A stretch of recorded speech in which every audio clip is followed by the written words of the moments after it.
എനിക്കിനി ചേച്ചിയെ കുറിച്ചും കൂടെ പറയൂ. നമ്മുടെ സ്വീറ്റ് രാധികേച്ചി. രാധികേച്ചി എന്ന് പറയുന്നത് എത്ര സ്വീറ്റ് ആണ്. അടുപ്പമുള്ള എല്ലാവർക്കും അറിയാം. സച്ച് എ സ്വീറ്റ് ആയിട്ടുള്ള ഒരു സ്വീറ്റ് ഹാർട്ട് ആണ്. ആ സ്വീറ്റ് ആയിട്ടുള്ള അമ്മയെ കുറിച്ചും കൂടെ പറഞ്ഞു കഴിഞ്ഞിട്ട് ഞാൻ വേറൊരു സുരേഷ് ഏട്ടന്റെ ഒരു വീഡിയോ ക്ലിപ്പിംഗ് കാണിച്ചു തരാം. ഒരുപാട് സന്തോഷമുണ്ട് ഈ ചോദ്യം വന്നതിൽ. കാര്യം ഞാൻ എന്നും പ്രതീക്ഷിച്ചായിരുന്നു ഇങ്ങനത്തെ ഒരു എക്സ്പെക്ട് ചെയ്ത ഇങ്ങനത്തെ ഒരെണ്ണം വരണം എന്ന് ആഗ്രഹം ഉണ്ടായിരുന്നു. ഞാൻ പറഞ്ഞ പോലെ സുരേഷ് ഗോപി എന്ന ആക്ടറിന്റെ റെസ്പോൺസിബിലിറ്റീസ് ഇന്ന് സുരേഷ് ഗോപി എന്ന പൊളിറ്റീഷ്യന്റെയും റെസ്പോൺസിബിലിറ്റീസ് കാരണം ഒരുപാട് ടൈം ഫാമിലി ആയിട്ടും സ്വയം സെൽഫ് ടൈം എന്നൊരു ടൈം പോലും സാക്രിഫൈസ് ചെയ്ത് വർക്ക് ചെയ്യുന്ന ഒരാളായിരുന്നു ജീവിതകാലം മൊത്തം. അങ്ങനെ ഒരാളായിട്ട് സ്വന്തം മക്കൾക്ക് പോലും സമയം സ്പെൻഡ് ചെയ്യാൻ കിട്ടുന്നത് വളരെ ചുരുക്കമാണ്. അതറിഞ്ഞു തന്നെയാണ് ഞാൻ നേരത്തെ പറഞ്ഞ പോലെ 2 മണിക്കൂർ ട്രിവാൻഡ്രത്ത് സ്പെൻഡ് ചെയ്യാൻ കിട്ടിക്കഴിഞ്ഞാൽ എറണാകുളത്തുനിന്നോ കോട്ടയത്തുനിന്നോ ഡ്രൈവ് ചെയ്ത് വന്ന 2 മണിക്കൂറും വീട്ടിൽ സ്പെൻഡ് ചെയ്തിട്ട് തിരിച്ചു പോകുന്ന ആളായിരുന്നു അച്ഛൻ. സ്വാഭാവികമായിട്ടും ഒരാൾ അവിടെ വീട്ടിൽ സാക്രിഫൈസ് ചെയ്യേണ്ടി വന്നു. അവരുടെ പേഴ്സണൽ പാഷൻ ആണെങ്കിലും കരിയർ ആണെങ്കിലും എല്ലാം സാക്രിഫൈസ് ചെയ്ത് ടു ഹോൾഡ് ഫോർട്ട് വീട് നിലനിർത്താനായിട്ട് എല്ലാം മാറ്റി വെച്ചിരുന്ന ഒരാൾ എൻ്റെ അമ്മയാണ്. ആ അമ്മയായിട്ടാണ് നമ്മൾ 4 മക്കളും ഏറ്റവും കൂടുതൽ ടൈം ആക്റ്റീവ്ലി സ്പെൻഡ് ചെയ്തിട്ടുള്ളത്. അപ്പൊ എന്നെ പറ്റി എനിക്ക് അച്ഛനെ എത്ര അറിയാവോ എന്ന് ചോദിക്കുന്നതിനെക്കാട്ടിലും എപ്പോഴും അമ്മ എനിക്ക് എന്തുമാത്രം അറിയാം എന്ന് ചോദിച്ചു കഴിഞ്ഞാൽ തീർച്ചയായും എനിക്ക് കൂടുതൽ സംസാരിക്കാൻ പറ്റും അതിനെ പറ്റി. പറയൂ രാധികേച്ചിനെ കുറിച്ചും കൂടെ. അമ്മ സുരേഷ് ഏട്ടൻ പറഞ്ഞിട്ടുണ്ട്. ഞങ്ങൾ ഈയിടെ കണ്ടപ്പോൾ സുരേഷ് ഏട്ടൻ ഇപ്പോൾ ഈ പൊളിറ്റിക്സും കൂടെ ഒക്കെ വന്നു കഴിഞ്ഞപ്പോഴത്തേക്ക് എങ്ങനെയാണ് ഹാൻഡിൽ ചെയ്യണേ. അപ്പോൾ ആ കല്യാണത്തിന്റെ സമയത്തും ഒക്കെ പറയും എൻ്റെ വീട്ടിലത്തെ ഒരു കാര്യവും എനിക്കറിയില്ല, എനിക്കൊന്നും അതെല്ലാം രാധികയാണ്, അവള് മാനേജ് ചെയ്യണതാണ്. അന്ന് സുരേഷ് ഏട്ടനും ഒരുപാട് പറയുന്നുണ്ടായിരുന്നു രാധികേച്ചി ഇത്ര മനോഹരമായിട്ട്. അതിപ്പം യു ജസ്റ്റ് സെഡ് ഇറ്റ്, അത് ഇത്രയും മനോഹരമായിട്ട് പറഞ്ഞു. അപ്പോൾ അതുകൊണ്ട് രാധികേച്ചി എനിക്കിപ്പോൾ പേഴ്സണലി അറിയാൻ കൂടെ ചെയ്യാവുന്നത് കൊണ്ട് രാധികേച്ചിനെ കുറിച്ച് നമ്മൾ ഫ്യൂ വേർഡ്സ് പറയാണ്ട് നമുക്ക് മുന്നോട്ട് പോകാൻ പറ്റില്ല. അതുകൊണ്ട് തന്നെ ഞാൻ പറഞ്ഞത് നമ്മുടെ അറിയാത്ത ഇവരും അറിയണം രാധികേച്ചിയുടെ ഇൻവോൾവ്മെന്റും നിങ്ങളിപ്പോൾ ഇവിടെ നിൽക്കുന്നതിൻ്റെയും ആ ഒരു ഭയങ്കര സ്ട്രോങ് ആയിട്ട് നിൽക്കുന്ന ആ ഒരു ബ്യൂട്ടിഫുൾ ലേഡി. പറയൂ.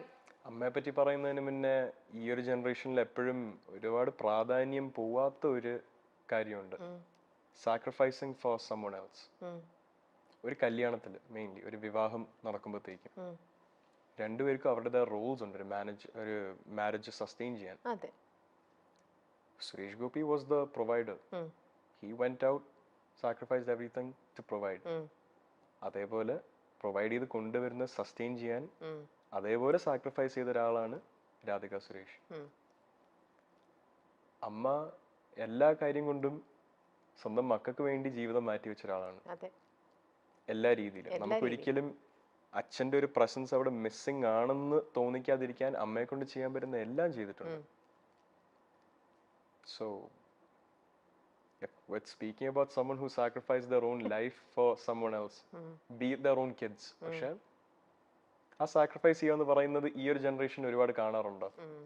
എല്ലാവരും അവരുടെ കാര്യം നേടാൻ വേണ്ടി നടക്കുന്ന ഒരു ജനറേഷനിൽ ഞാൻ കണ്ടു വളർന്നത് എല്ലാം സാക്രിഫൈസ് ചെയ്ത് മക്കൾക്ക് വേണ്ടിയും കുടുംബത്തിന് വേണ്ടിയും നിൽക്കുന്ന എൻ്റെ അമ്മയാണ്. അതേപോലെ ഒരു സാക്രിഫൈസ് ചെയ്യാൻ പറ്റുമെന്ന് പറയുന്നത് ഒരാളുടെ മെന്റൽ സ്ട്രെങ്തിനെ മാത്രം കോംപ്ലിമെന്റ് ചെയ്യുന്ന ഒരു കാര്യമാണ്.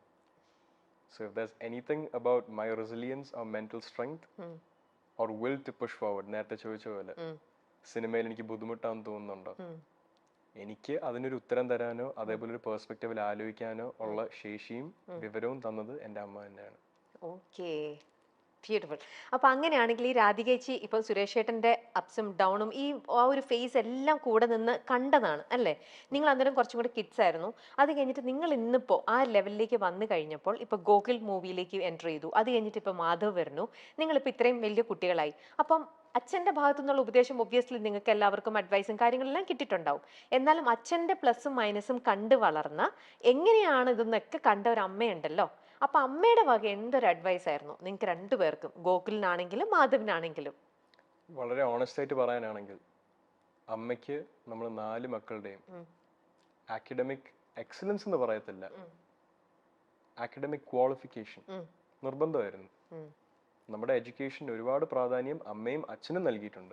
പക്ഷെ ആക്റ്റീവ്ലി വീട്ടിൽ കൂടുതൽ ടൈം സ്പെൻഡ് ചെയ്യുന്ന അമ്മ ആയതുകൊണ്ട് അമ്മ അത് നമ്മുടെ ഒരു കോറിൽ എൻഗ്രേവ് ചെയ്തിട്ടുള്ള ഒരു കാര്യമാണ്. നമ്മളെല്ലാവരും ഇപ്പോൾ മാസ്റ്റേഴ്സ് എടുത്ത് PhD ചെയ്ത ആൾക്കാരൊന്നും അല്ല.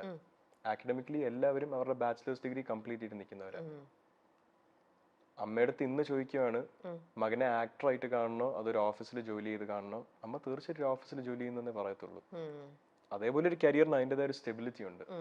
I can be very honest about this profession. Highly competitive ആണ്. വേറൊരാളുടെ പേഴ്സ്പെക്റ്റീവ് കൊണ്ട് പലപ്പോഴും സക്സസ്ഫുൾ ആവുന്ന ഇൻഡിവിജ്വൽസ് ഉള്ള ഒരു കരിയറാണ്. പ്രേക്ഷകരാണ് ആക്ടേഴ്സിനെയും സക്സസ്ഫുൾ ആക്ടേഴ്സിനെയും സൂപ്പർ സ്റ്റാർസിനെയും ക്രിയേറ്റ് ചെയ്യുന്നത്. ഒരാൾ എത്ര പണിയെടുത്താലും ആ പണി എങ്ങനെ ആൾക്കാർ സ്വീകരിക്കുന്നു, അതിലൂടെ മാത്രമാണ് ഒരു കരിയറിന്റെ സക്സസ് ലെവലോ അല്ലെങ്കിൽ ഒരു ഇൻഡിവിജ്വലിന്റെ സക്സസ് ലെവലോ ഈ ഒരു ഇൻഡസ്ട്രിയിൽ ആപ്ലിക്കബിൾ ആവുന്നത്. അങ്ങനെ വരുന്ന ഒരു സന്ദർഭത്തിൽ ഒരു parent and like both parents എപ്പോഴും അവരുടെ മക്കള് ഒരു സ്റ്റേബിൾ കരിയർ, ഒരു സ്റ്റേബിൾ ലൈഫ് ലീഡ് ചെയ്യണം എന്നുള്ള ആഗ്രഹം കാണുമല്ലോ. അത് എന്നും പ്രയോറിറ്റൈസ് ചെയ്തിട്ടുള്ള ആളാണ് അമ്മ. മലയാളത്തിന്റെ മാതൃകാ ദമ്പതികളാണ് സുരേഷ് ഗോപിയും രാധികയും. 1990 ഫെബ്രുവരി 8-നായിരുന്നു ഇവരുടെ വിവാഹം. ഗൂഗിൾ സുരേഷ്, ഭാഗ്യ സുരേഷ്, ഭാവനി സുരേഷ്, മാധവ് സുരേഷ് എന്നിവർ മക്കളാണ്. 34 വർഷങ്ങളാണ് ഇവർ ഒന്നിച്ച് ജീവിച്ചിട്ടുള്ളതും. ഭാര്യയോടൊപ്പം മറ്റൊരു അത്ഭുതകരമായ വർഷം ആഘോഷിക്കുന്നു എന്നാണ് വിവാഹ വാർഷിക ആശംസകൾ നേർന്നുകൊണ്ട് അന്ന് സുരേഷ് ഗോപി വാക്കുകൾ പങ്കുവച്ചത്. അച്ഛൻ ഗോപിനാഥൻ പിള്ളയും അമ്മ വി ജ്ഞാനലക്ഷ്മിയും ചേർന്നാണ് രാധികയെ തനിക്ക് വേണ്ടി വിവാഹം ആലോചിക്കുന്നതെന്നും വിവാഹ നിശ്ചയം കഴിഞ്ഞതിനു ശേഷമാണ് താനും രാധികയും തമ്മിൽ കാണുന്നതെന്നും സുരേഷ് ഗോപി മുൻപ് പറഞ്ഞിരുന്നു. എപ്പോഴും സുരേഷ് ഗോപിയുടെ എല്ലാ വിജയങ്ങളുടെ കഥ പറഞ്ഞാലും അതിൽ രാധിക സുരേഷ് ഗോപിയുടെ കയ്യൊപ്പ് വളരെ വലുതാണ്. കാരണം സുരേഷ് ഗോപി തിരക്കുകളിലൊക്കെ സിനിമാ തിരക്കുകളുമായി മുന്നോട്ട് പോകുമ്പോൾ, സൂപ്പർ സ്റ്റാർ എന്ന ലെവലിൽ ജീവിക്കുമ്പോൾ, അല്ലെങ്കിൽ ആ തിരക്കുകളിലൊക്കെ മുന്നോട്ട് പോകുമ്പോൾ ഒരു വലിയ ഗായികയായി ഉയർന്നു വരേണ്ട രാധിക സുരേഷ് തന്റെ കരിയറും തന്റെ ആഗ്രഹങ്ങളും എല്ലാം മാറ്റിവെച്ചുകൊണ്ടാണ് കുടുംബത്തിന് വേണ്ടി നിന്നത്. തന്റെ മക്കൾക്ക് കൃത്യമായ വിദ്യാഭ്യാസം ഉണ്ടാകണം, അവർ എത്തേണ്ടടുത്ത് എത്തണം, അവർക്ക് ഒരു കുറവും ഉണ്ടാകരുത്. ഒരു ദിവസം അവസാനം തന്റെ ഭർത്താവ് സുരേഷ് ഗോപി വീട്ടിലെത്തുമ്പോൾ അമ്മയായും ഭാര്യയായും എല്ലാം ഊട്ടുന്ന ഒരാളായി താൻ അവിടെ ഉണ്ടാകണം. ആ വീടിന്റെ നിലവിളക്ക് എന്ന് പറയുന്നത് രാധിക സുരേഷ് ഗോപി തന്നെയാണ്. ആ മക്കൾക്ക് ഒരിക്കലും മാറ്റിവെക്കാൻ പറ്റാത്ത ഒരു പേര് തന്നെയാണ് അമ്മയുടേത്. സുരേഷ് ഗോപി മുമ്പ് പറഞ്ഞിട്ടുള്ളത് ഇങ്ങനെയാണ്: 1989 നവംബർ 18-ാം തീയതി തന്റെ അച്ഛൻ തന്നെ ഫോണിൽ വിളിച്ചു. താൻ കൊടൈക്കനാലിൽ ഒരുക്കം എന്ന സിനിമയുടെ ലൊക്കേഷനിലായിരുന്നു. ഞങ്ങൾ കണ്ടു, ഞങ്ങൾക്ക് ഞങ്ങളുടെ മകളായി മരുമകളായി ഈ പെൺകുട്ടി മതി, നിനക്ക് നിന്റെ ഭാര്യയായി ഈ പെൺകുട്ടി മതിയോ എന്ന് നീ വന്ന് കണ്ട് തീരുമാനിക്കണം എന്നാണ് പറഞ്ഞത്. 4 ആൺമക്കളുള്ള നമ്മുടെ വീട്ടിലേക്ക് വരേണ്ടത് ഒരു മകളാണ്. ആദ്യമായി ഈ കുടുംബത്തിലേക്ക് വലതുകാൽ വെച്ച് കയറുന്നത് ഒരു മകളാകണമെങ്കിൽ നിങ്ങളുടെ ആഗ്രഹത്തിനാണ് ഞാൻ മതിപ്പ് കൽപ്പിക്കുന്നത്. എനിക്ക് പെണ്ണ് കാണണ്ട, ഞാൻ കെട്ടിക്കോളാം എന്നാണ് സുരേഷ് ഗോപി പറഞ്ഞത്. ആ തീരുമാനം ഒരിക്കലും തെറ്റിയിട്ടില്ല. ഇന്ന് മാധവ് സുരേഷും തന്റെ അമ്മയെക്കുറിച്ച് വാതോരാതെ പറയുകയാണ്. അച്ഛന്റെ തിരക്കുകളിൽ അച്ഛൻ 2-3 മണിക്കൂർ കിട്ടുമ്പോൾ പോലും കുടുംബത്തോടൊപ്പം ചിലവാക്കാൻ എത്താറുണ്ട്. ആ സമയത്ത് അച്ഛൻ തിരക്കുകളിൽ പോയപ്പോൾ അമ്മയ്ക്ക് അമ്മയുടെ പാഷനൊക്കെ വേണ്ട എന്ന് വെക്കേണ്ടി വന്നു. അങ്ങനെ കുടുംബത്തിന് വേണ്ടി നിന്ന ആളാണ് അമ്മയെന്ന് മാധവ് സുരേഷ് ഗോപി പറയുന്നു. ഞാൻ ആക്ടിങ്ങിന്റെ ഒരു പ്രൊഫഷനോ അതിന്റെ ഒരു ട്രെയിനിങ് നിലയിലോ ഒരു ക്വാളിഫിക്കേഷൻ ഇല്ലാത്ത ആളാണ്. എനിക്ക് എന്തുകൊണ്ടാണ് സിനിമ കിട്ടിയത്? സുരേഷ് ഗോപി എന്ന വ്യക്തിയുടെ മകനായോണ്ട് മാത്രമാണ് സിനിമ എന്നിലോട്ട് വന്നത്. അതൊരു പ്രിവിലേജ് ആണ്. ഞാൻ ആഗ്രഹിച്ചു വന്ന അല്ലെങ്കിൽ അതിനുവേണ്ടി പണിയെടുത്ത് വന്നൊരു പ്രൊഫഷൻ അല്ല.